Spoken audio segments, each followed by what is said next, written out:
ശരി, ഡാൻ കുര്യൻ കൂടി നമുക്കൊപ്പം ചേരുന്നുണ്ട്. ഡാൻ, വയനാടിൻ്റെ ഭൂപ്രകൃതി നേരിട്ട് അറിയാവുന്ന ആൾ കൂടിയാണ് ഡാൻ.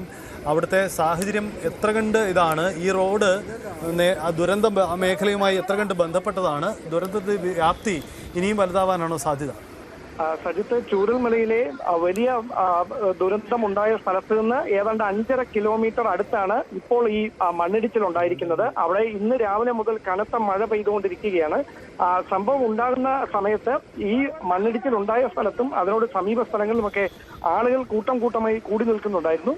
തൊഴിലാളികൾ കഴിഞ്ഞ ദിവസങ്ങളിൽ എത്തുന്ന പോലെ അവിടെ പണിക്കായി എത്തുന്ന ഒരു സാഹചര്യം ഉണ്ടായിരുന്നില്ല. കാരണം വലിയ തരത്തിൽ മഴ ശക്തമായി ഈ നിർമ്മാണ പ്രവർത്തനങ്ങളെ പ്രതികൂലമായി ബാധിച്ചിരുന്നു. പക്ഷേ അതിന്റെ പൈലിങ്ങിന്റെ ഉൾപ്പെടെയുള്ള ജോലികളാണ് അവിടെ പുരോഗമിച്ചുകൊണ്ടിരുന്നത് എന്നാണ് നമുക്ക് ദൃക്സാക്ഷികളിൽ ചിലർ നൽകുന്ന സൂചന. അതിനിടെയാണ് വളരെ അപ്രതീക്ഷിതമായി ഏതാണ്ട് 11 മണിയോടെയാണ് ഇങ്ങനെ ഒരു വലിയൊരു അപകടം ഉണ്ടായിരിക്കുന്നത്. ഇതിൽ ആശങ്കയുണർത്തുന്ന കാര്യം മണ്ണിനടിയിൽ ആളുകൾ കുടുങ്ങിക്കിടക്കുന്നുണ്ടോ എന്നുള്ളൊരു സംശയം ഇപ്പോഴും നിലനിൽക്കുകയാണ്.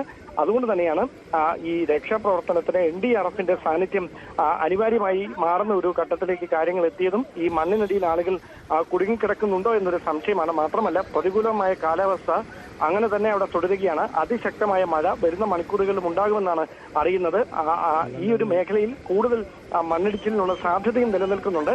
അതുകൊണ്ട് ഇനിയൊരു അപകടത്തിൽ ആരും പെടാതെ നിലവിൽ മണ്ണിനടിയിൽ പെട്ടു എന്ന് സംശയിക്കുന്നവരെ രക്ഷപ്പെടുത്തുക എന്നതാണ് പ്രധാനപ്പെട്ട വെല്ലുവിളി. ജില്ലാ കളക്ടർ ഉൾപ്പെടെയുള്ള ജില്ലാ പോലീസ് മേധാവി ഉൾപ്പെടെയുള്ള ഉദ്യോഗസ്ഥർ വൈകാതെ തന്നെ അതുമായി ബന്ധപ്പെട്ട പ്രവർത്തനങ്ങൾ ഏകോപിപ്പിക്കുന്നുണ്ട്. എന്തായാലും ഈ മേപ്പാടി ചൂരൽമല പാതയിലെ ഗതാഗതം പൂർണ്ണമായി തടസ്സപ്പെട്ടിരിക്കുന്നു എന്നതാണ് നിലവിലുണ്ടായിരിക്കുന്ന മറ്റൊരു വെല്ലുവിളി. അതാണ് സാഹചര്യം. എന്തായാലും വലിയ പ്രതിസന്ധിയാണ് ഉണ്ടാകുന്നത്. അല്പസമയത്തിനുള്ളിൽ മന്ത്രിയുടെ വാർത്താസമ്മേളനം കൂടി നമുക്ക് പ്രതീക്ഷിക്കാം. ആ രീതിയിൽ കൂടിയുള്ള ഇടപെടൽ സർക്കാരിൻ്റെ തലത്തിലും ഉണ്ടാകുന്നുണ്ട്. തിരുവനന്തപുരത്ത് നിന്നുള്ള വിശദാംശങ്ങൾ കൂടി നമുക്ക് ലഭ്യമാവും. കാരണം സംസ്ഥാനാടിസ്ഥാനത്തിൽ ഈ ദുരന്ത മേഖലയെ ഏകോപിപ്പിക്കുന്നുണ്ട്. ഒരുപക്ഷേ ഈ മഴക്കാലത്ത്, ഈ മൺസൂൺ സമയത്ത് നമ്മൾക്ക് മുന്നിൽ ഒരു സൂചന കൂടിയായി ഇത് മാറുകയാണ്. കൂടുതൽ ദുരന്ത സാധ്യതാ മേഖലകളിൽ അത്ര കണ്ട് ജാഗ്രതയോടെ കൈകാര്യം ചെയ്യണമെന്ന് ഓർമ്മപ്പെടുത്തൽ കൂടിയായി ഈ സംഭവങ്ങൾ മാറുന്നു എന്നാണ് അവസ്ഥ. മന്ത്രിയുടെ അടക്കമുള്ള പ്രതികരണങ്ങൾ നമുക്ക് ഉടൻ തന്നെ പ്രതീക്ഷിക്കാം. അല്പസമയം മുമ്പാണ് റവന്യൂ മന്ത്രി ഇത് സംബന്ധിച്ച് സർക്കാരിൻ്റെ തയ്യാറെടുപ്പുകൾ വ്യക്തമാക്കിയത്. നമുക്ക് അദ്ദേഹത്തിൻ്റെ പ്രതികരണം കൂടി പ്രേക്ഷകരെ അറിയിക്കാനാകുമെന്ന് കരുതുന്നു. എന്തായാലും റവന്യൂ മിനിസ്റ്റർ അടക്കമുള്ളവർ അവിടേക്ക് ഉടൻ തന്നെ എത്തും. അവിടെ സ്ഥലത്ത് നിർമ്മാണ പ്രവർത്തനങ്ങൾ നിർത്തിവെക്കണം എന്ന നിർദ്ദേശം നേരത്തെ തന്നെ നൽകിയിരുന്നതാണ്. മന്ത്രിമാർ വയനാട്ടിലേക്ക് എത്തുകയാണ്.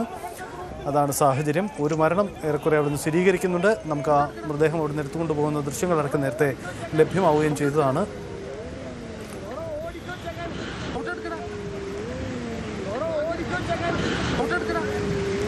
കഴിഞ്ഞ 24 മണിക്കൂറിലൂടെ 265 മില്ലിമീറ്റർ മഴയാണ് ആ പ്രദേശത്ത് രേഖപ്പെടുത്തിയത്. അതുകൊണ്ട് തന്നെ ദുരന്തത്തിൻ്റെ സാധ്യത എത്രമാത്രം വലുതായിരുന്നു എന്ന് നമുക്ക് മനസ്സിലാക്കാം. ആ തരത്തിലുള്ള സാധ്യതാ പ്രദേശമായിരുന്നു അവിടെയാണ് ഇപ്പോൾ ഈ തരത്തിൽ അപകടമുണ്ടായത്. കൂടുതൽ കാര്യങ്ങൾ ഉണ്ടാകുന്നു. ലേബർ ക്യാമ്പുകൾ ഉണ്ടായിരുന്ന സ്ഥലത്താണ് ഈ അപകടമുണ്ടായെന്നാണ് മനസ്സിലാകുന്നത്. അപകടത്തിൽപ്പെട്ട 5 പേരെ രക്ഷിച്ചു. ഇവർ ആശുപത്രിയിലാണ്. പ്രദേശത്ത് ബസ് സ്റ്റോപ്പ്, പാലം, ഒരു ബസ്, തൊഴിലാളികളെ കൊണ്ടുവന്ന ഒരു ബസ് അടക്കം മണ്ണിനടിയിലുണ്ട് എന്നാണ് മനസ്സിലാക്കുന്നത്. അതാണ് ഇപ്പോഴത്തെ അവിടുത്തെ സാഹചര്യം.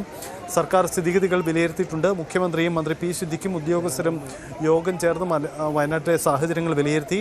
അല്പസമയത്തിനകം തന്നെ സിദ്ദിഖ് മാധ്യമങ്ങളെ കണ്ട് കാര്യങ്ങൾ വിശദീകരിക്കും.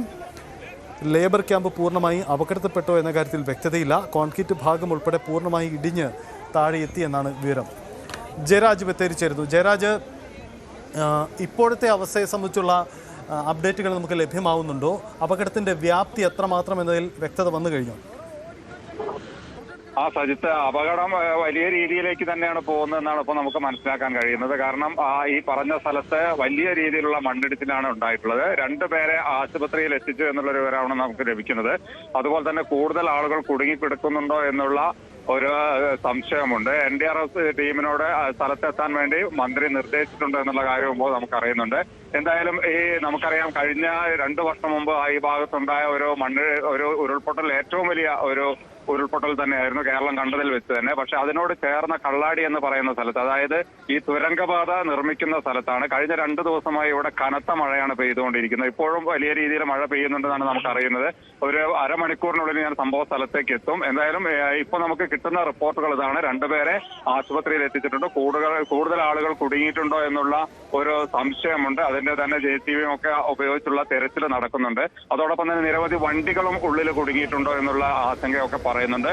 എന്തായാലും സ്ഥലത്ത് വലിയ ഗൗരവമായിട്ടുള്ള തെരച്ചിൽ തന്നെ, അല്ലെങ്കിൽ ആശങ്കപ്പെടുത്തുന്ന ഒരു അവസ്ഥ തന്നെയാണ് ഇപ്പോൾ ഉള്ളത്. സജിത്ത്, സ്ഥലത്ത് ഇപ്പോഴും തെരച്ചിൽ നടക്കുകയാണ്. മന്ത്രിമാരുടെ സംഘം ഉടൻ തന്നെ സ്ഥലത്തേക്ക് എത്തും. അതാണ് ഇപ്പോൾ നടത്താൻ പോകുന്ന നീക്കങ്ങൾ. ആദ്യ ദൃശ്യങ്ങളാണ് ന്യൂസ് 18 പ്രേക്ഷകരുമായി തുടക്കം മുതൽ പങ്കുവയ്ക്കുന്നത്. ആ പ്രദേശത്തുള്ള ഏറ്റവും പുതിയ അപ്ഡേറ്റുകളാണ്. അവിടേക്ക് എത്തിച്ചേരുന്നതിന് പരിമിതികൾ ഒത്തിരിയുണ്ട്. എന്തായാലും പ്രദേശവാസികൾ, തൊട്ടടുത്തുള്ള ആളുകൾ നൽകിയ വിവരങ്ങളടക്കം ഞങ്ങൾ പ്രേക്ഷകരുമായി പങ്കുവയ്ക്കുകയാണ്. 5 പേരെ ഇപ്പോൾ അവിടെ നിന്നും ആശുപത്രിയിലേക്ക് മാറ്റിയിട്ടുണ്ട്. മണ്ണിൽ കുടുങ്ങിയ ഒരാളെ പുറത്തെടുക്കുന്ന ദൃശ്യങ്ങളടക്കം നേരത്തെ പ്രേക്ഷകർ കണ്ടതാണ്. വലിയ മണ്ണ്, കൂട്ടിയിട്ടിരുന്ന മണ്ണ് പൂർണ്ണമായി അവിടേക്ക് ഇടിച്ച് ഇളകി വരികയായിരുന്നു.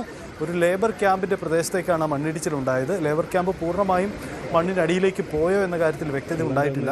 നിരവധി നിർമ്മാണ പ്രവർത്തനങ്ങൾ, പാലം, ബസ് സ്റ്റോപ്പ്, ഒരു വാഹനം, ഇതൊക്കെ മണ്ണിനടിയിലേക്ക് പോയി എന്നാണ് മനസ്സിലാവുന്നത്.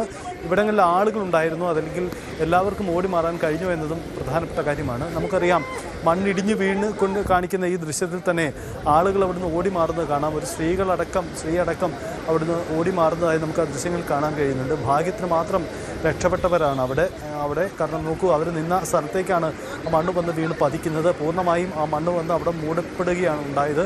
അപ്പോൾ ഓടി മാറാൻ കഴിഞ്ഞതുകൊണ്ട് തന്നെ വലിയൊരു ദുരന്തം അവർക്ക് ഒഴിവായി. കൂടുതൽ വാർത്തകൾക്ക് news 18 Keralam YouTube channel subscribe ചെയ്യുക.